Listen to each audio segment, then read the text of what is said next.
I believe in this profession, and I believe in you.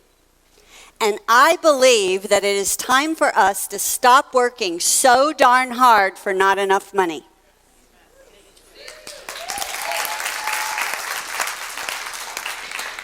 You have a good and generous heart, and it's time for us to reshape our businesses so that you can be paid a handsome wage for being the heart and the hero to those that are hurting. As Sean was mentioning, we've been planning this for over a year, and when we were designing this event, we made a conscious choice. We wanted to make it cozy and comfortable so that we could spend these 3 days focusing on you and your business. Although I do like the exhibit halls at those large events, you know, where you go booth to booth and see all that cool stuff for sale. I did that once. Maybe you've heard me tell this story. I got a booth at one of those large therapy conferences, and when we were setting up the table, Bob and I were so excited. We had our flyers and our practice building CDs, and I had this giant banner made, and it said, "Be a wealthy therapist, private practice, and a big fat bank account. Yes, you can." And it had this giant picture of me on it. If you ever decide to make a banner like that, do not do that. You will change your hairstyle the very next day, I promise you. Where was I? Oh yeah, be a wealthy therapist.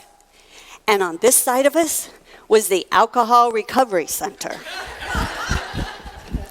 And on this side of us was the Eating Disorder Recovery Center. And there we were in the middle. Be a wealthy therapist. Around noon, the exhibit hall doors burst open, and in came about 1,000 fresh faces. And I watched them. They walked over to the alcohol recovery place. Oh, alcohol. Terrible problem, alcohol. I love working with alcoholics. Terrible problem. So glad to know you.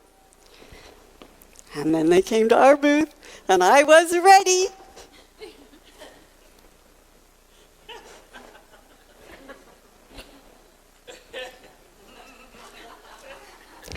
And then they moved on to the eating disorder booth.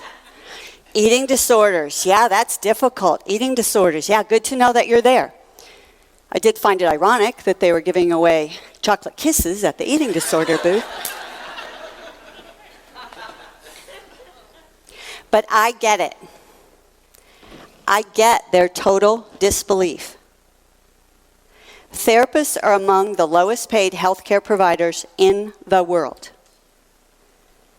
That is not okay with me. We go through between 2 and 6 years of graduate education, an untold amount of hours of indentured servitude as we gain hours toward licensure. We work on very difficult cases, everything from homeless schizophrenics to acting out teens, to my personal favorite, narcissistically involved couples. Seriously, you save relationships. You heal lifelong hurts. And you help people who have lost their way to find hope and meaning and purpose. And you do all that risking burnout, which we lovingly call compassion fatigue.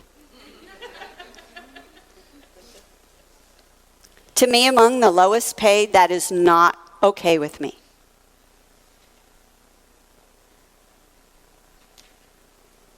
I know you got into this business to help people.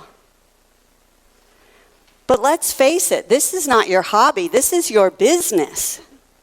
And you deserve to have a happy, healthy, and yes, wealthy therapy business.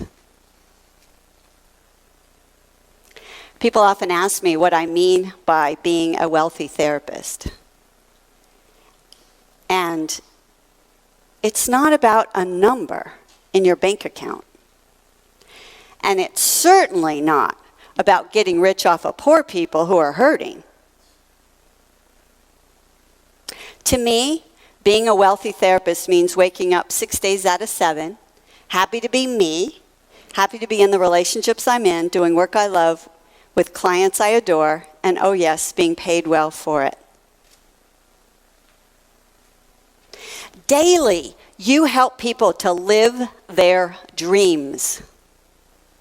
But what about your dreams? I know you have dreams. Maybe you have dreams of putting your kids or your grandkids through college. Or maybe for you, it's about taking that trip to Tuscany. Or maybe it's simply about going on more yoga retreats. And imagine if you could turn to your beloved and say, honey, if you want to retire, I've got us covered.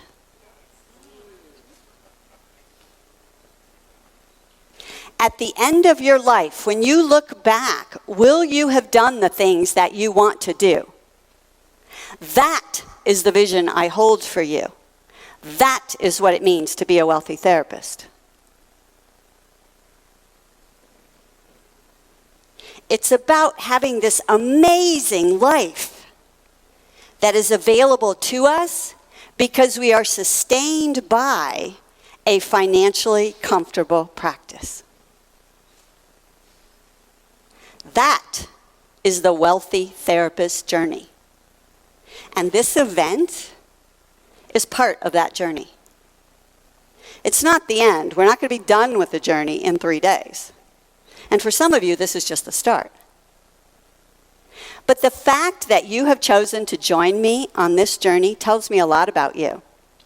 It tells me that being poor, overworked, and potentially burned out is not okay with you either. It tells me that you are ready for more income, more impact, and more ease in running your therapy business. Are you ready for that? Please say yes if you are. Yes. Awesome. Okay. So let's take a look at a typical private practice journey. We start out as students, and we study between 100 and 400 types of therapy and interventions. Why? Because we want to help people. Right? So then we get licensed, and we open up our private practice doors, and suddenly we have bills to pay. And we realize that now we have to be paid for helping people. We have to ask for the money. And maybe some of you are good at that, but many therapists aren't.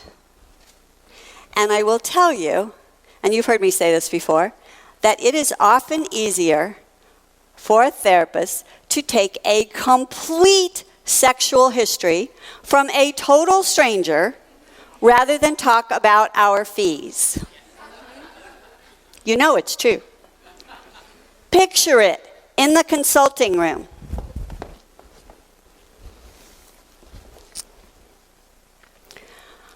I really appreciate you telling me about your family.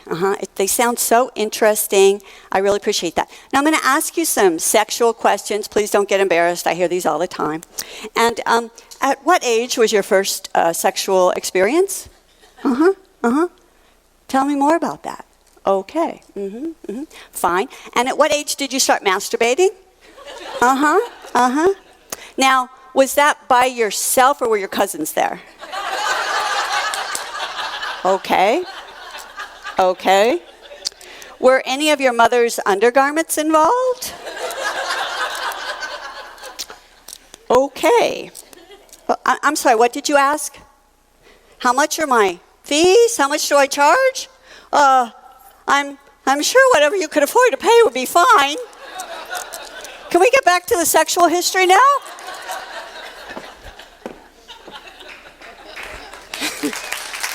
You know I'm right. So, let's say we somehow figure out how to ask for the money. And then one day you and I meet. And I say, what is your practice vision? Seeing clients? That is the question that moves us from clinician to private practice therapy business owner. But since we don't yet know how to run a business, we tend to describe our vision in terms of number of sessions per week. So I want to see 15 sessions per week. Bingo, bango, I have a vision. Okay. Great. And then somewhere along the way, we realize we need some kind of plan to fill those sessions. Like, how are we going to get the word out? So let's say somehow the phone starts ringing, and we meet again. And I say, so, how's it going? And you say, awesome. I'm seeing 12 clients a week. I say, fantastic. How healthy is your practice? Well, I have a couple of generalized anxiety disorders. I have a couple of dysthymia, but they're doing pretty well, I guess. No, you misunderstand. How financially healthy is your practice? That question can bring most therapists to their knees. We simply do not know how to answer that question. We don't know the numbers in our business. And if we do get them sent to us by an accountant or a bookkeeper somewhere along the way, we really don't know what to do with them. I remember when I was first starting out, all I wanted to do, my only goal, was to pay the rent. You guys with me? I never thought about taxes. I didn't know if I had enough money to take a vacation. I didn't know if I could invest in my business. And I didn't know if I could afford to fix that computer where that spinning rainbow is going around and around and around and around and around. 80% of small businesses fail, and they fail because the owners do not know how to manage the money in their businesses. But let's say somehow we squeak by and we sort of slide through, and all of a sudden the phone keeps ringing and we realize our caseload's starting to fill up. And the phone is still ringing. Now, if you're just starting out, that seems like the perfect situation, right? That's not a problem. But once you've been seeing a lot of clients and your caseload is about full, when the phone keeps ringing, it can actually create some anxiety and some worry. We worry, what will happen if we take time off? Will our entire caseload fall out? We worry that if we don't take every referral from a trusted referral source, that they'll stop referring to us.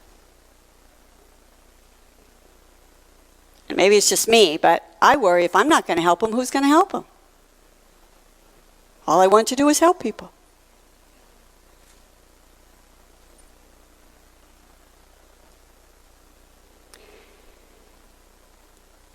This is the typical private practice journey. And if we end up here and risk burnout to be among the lowest paid, that is not okay.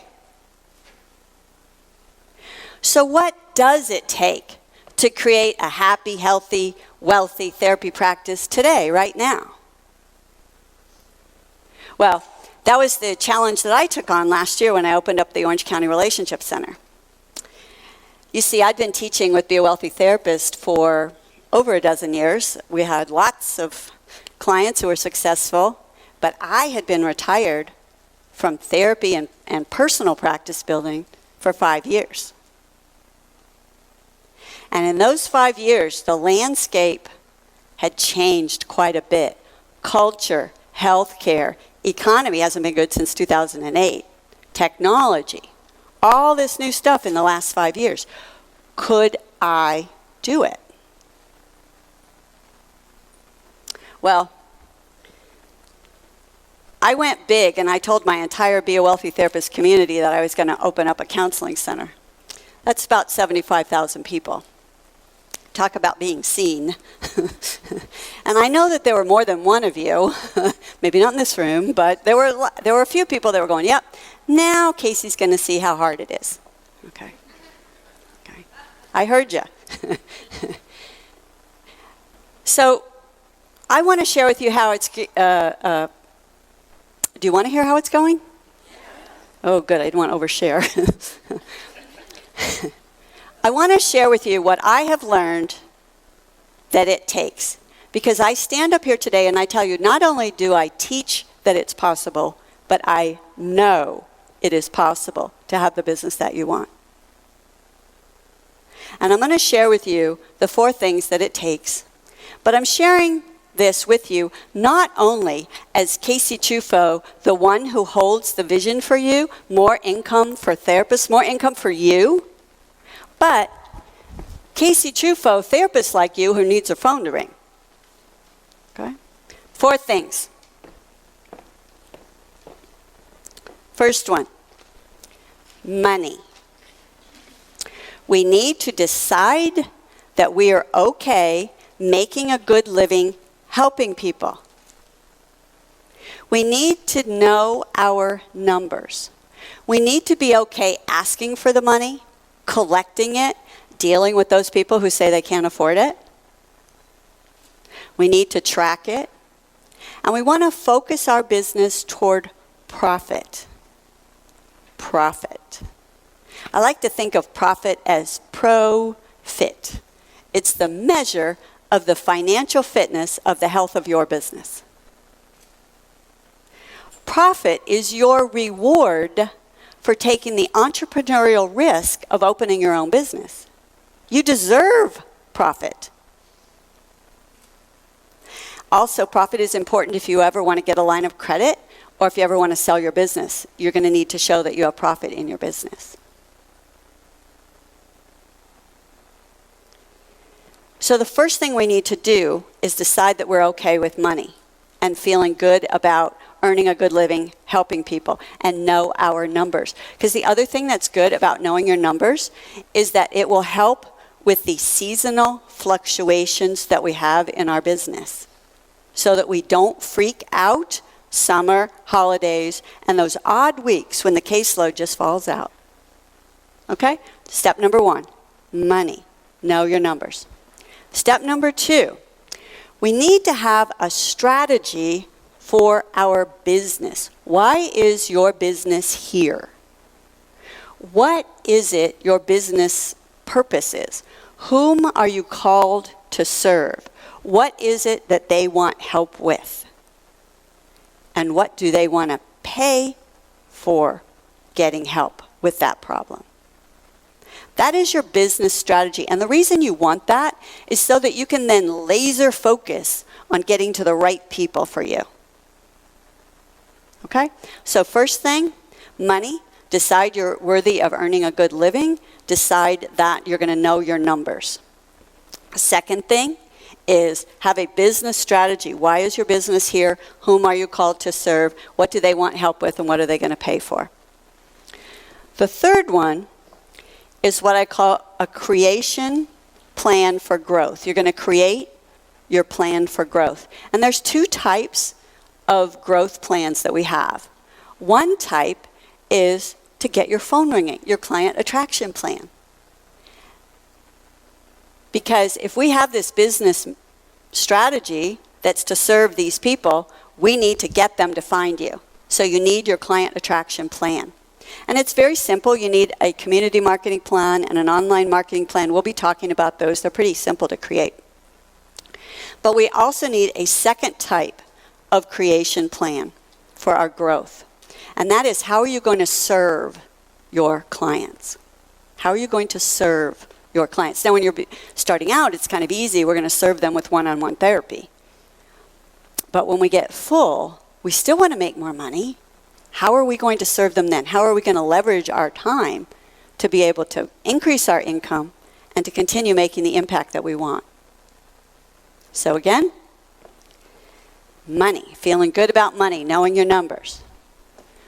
Strategy for your business. Who is it that you want in your caseload? And how are you going to get, what is it they want help with? Third, your creation plan for growth. How are you going to attract clients into your business, and how are you going to serve them? And then the fourth one it seems kind of obvious, but it's what are the action steps that you are going to take to put your plan into practice? How are you going to implement that plan? What are the action steps?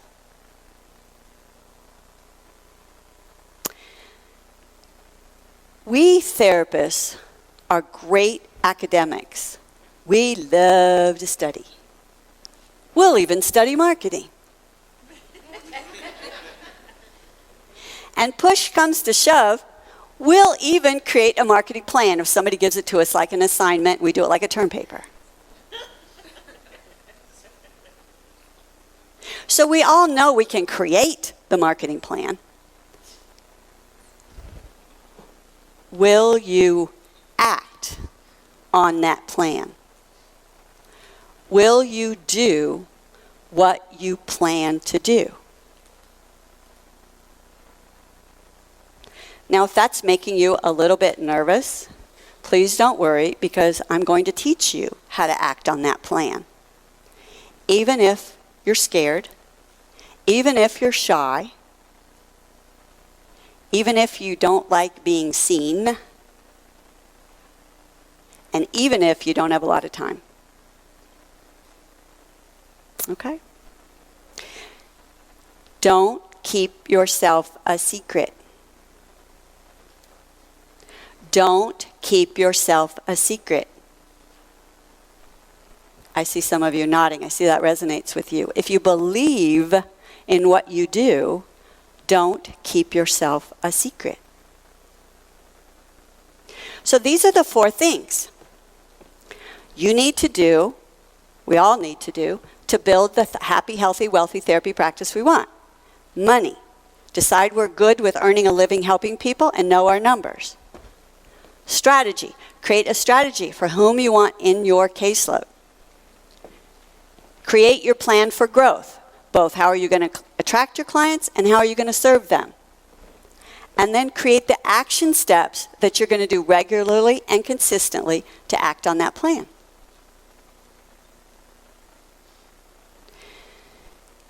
Theoretically, if you do all 4 of these things, it should work. But I have found that there is one more that's kind of the umbrella, and it is probably the single most important factor. Because you see, all 4 of these are doing things. What about our inner game? What we think? I call this perspective. Where do you see yourself and your business fitting into the world? What is it you think about it? Do you think it's going to be easy to build a practice and success is your birthright? Or do you think it's hard and it's going to be talking to people I don't know and that's scary and I'm going to be seen and what are people going to think? Arguably, your perspective is the single most important thing in building your practice. And it was certainly something that I faced when I opened my center last year. I mean, I was ready to open it. Well, except when I wasn't. So you're going to open a counseling center? It's been 5 years since you even saw a therapy client. You have no reputation, you're starting from scratch, and seriously, you just told people? Wait. I used to have a full practice. People paid to come to see me. It was a cash practice. I know it was full. It was full a lot of the time. That was a totally different time. Clients were easier to get back then. Healthcare was different. You crack me up. Stop. Thank you for sharing. Am I the only one that hears voices like that? It is time for us to say no to being overworked, exhausted, and doing so for not enough money. It is time for us to say no to the naysayer colleagues that we have. It's time to say no to the voices in our heads. And it's time to say yes to having the business that you want and you deserve. Are you ready for that? Please say yes if you are. Yes. Fantastic, because that is what the next 3 days are going to be all about. And I want to formally welcome you to what I hope will be your favorite conference of the year. Welcome to More Income for You.